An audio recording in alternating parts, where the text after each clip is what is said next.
Bismillahirrahmanirrahim. Assalamualaikum warahmatullahi wabarakatuh. Waalaikumsalam warahmatullahi wabarakatuh.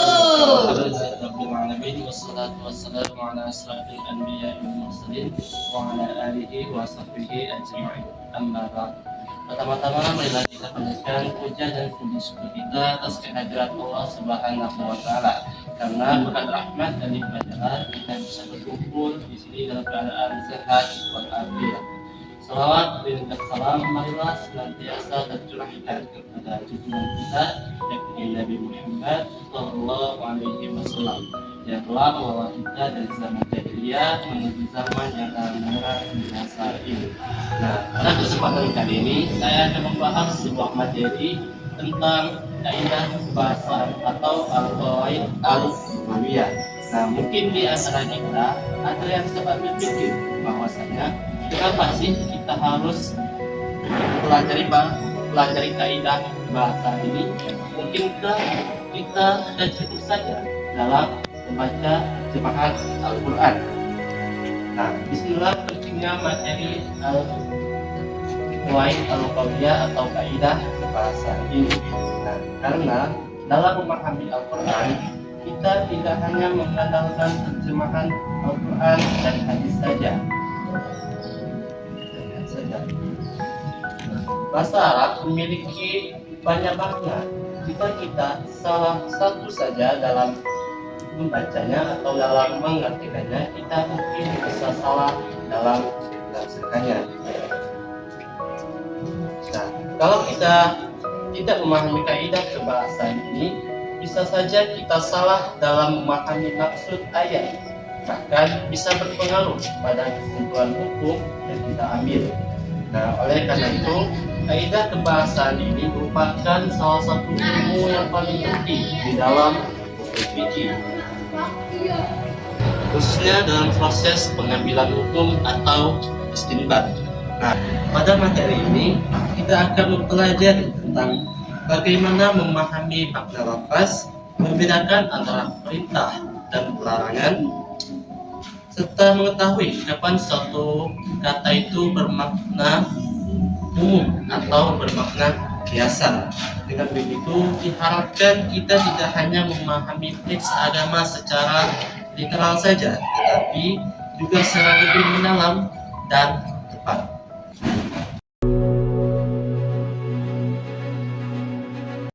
Selanjutnya saya akan membahas tentang pengertian kaidah kebahasaan.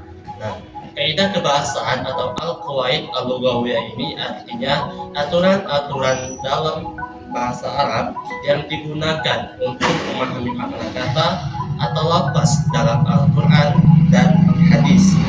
Jadi bukan sekedar bahasa Arab biasa saja, tetapi juga bagaimana bahasa Arab itu digunakan dalam memahami sebuah dalil. Contoh sederhananya yaitu kata dalam Al-Quran ini punya makna yang berbeda tergantung konteksnya. Kalau kita tidak tahu kaidahnya, kita bisa salah tafsir. Nah, terus yang kedua yaitu ada tujuan qawaid al-lughawiyah atau kaidah kebahasaan. Nah, yang pertama yaitu agar kita tidak salah dalam memahami dalil. Yang kedua, membantu ulama dalam menentukan hukum atau istinbat. Dan yang ketiga, yaitu memberikan pemahaman yang lebih mendalam dalam teks agama. Nah, contoh, kalau ada ayat tentang perintah, apakah itu wajib atau hanya sebuah anjuran? Nah, kaidah kebahasaan ini membantu menjawab pertanyaan tersebut.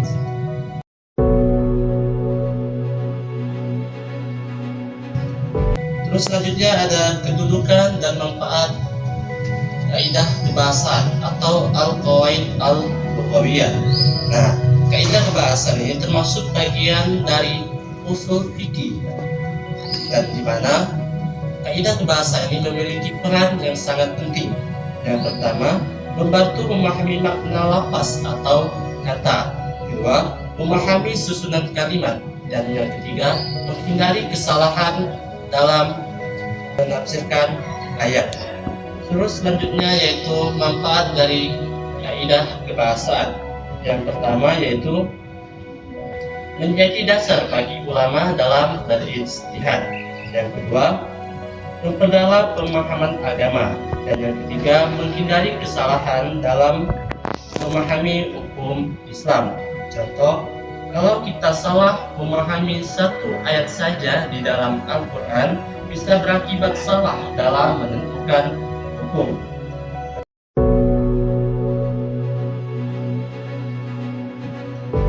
Yang keempat, ada jenis-jenis kaidah kebahasaan.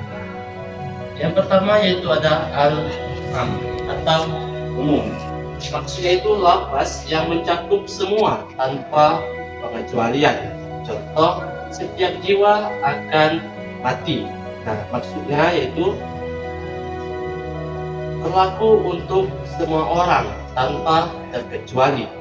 Yang selanjutnya ada al-khas atau khusus, yaitu kebalikan dari umum tadi, yaitu hanya berlaku untuk kelompok-kelompok tertentu. Contoh, wahai orang-orang yang beriman. Nah, berarti perintah itu hanya ditujukan kepada orang yang beriman saja, bukan untuk semua orang. Yang ketiga ada al-amr atau perintah, yaitu lafaz yang menunjukkan larangan. Nah, hukum asalnya yaitu wajib jika tidak ada dalil lain. Contoh, jangan mendekati zina. Nah, artinya bukan hanya zina saja yang dilarang, tetapi akan hal-hal yang mendekatinya. Terus yang kelima yaitu ada al-mutlaq atau mutlak. Nah, lafaz ini maksudnya itu lafaz yang dibatasi, tapi masih umum. Contoh, perintah memerdekakan budak. Nah, itu tidak dijelaskan budak yang dimaksud itu budak yang seperti apa. Artinya semua budak bisa termasuk.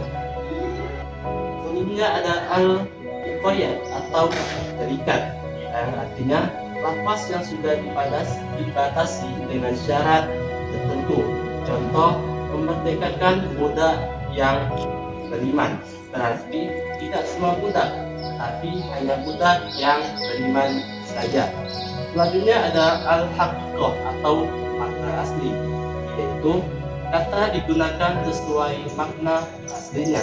Contoh, tangan. Berarti tangan dimaksudkan sebagai anggota tubuh. Yang selanjutnya ada al-majas atau makna kiasan. Nah, kata ini adalah kata yang digunakan bukan makna asli, tapi kiasan. Contoh, tangan. Tangan ini bisa dimaksudkan sebagai kekuatan maupun kekuasaan.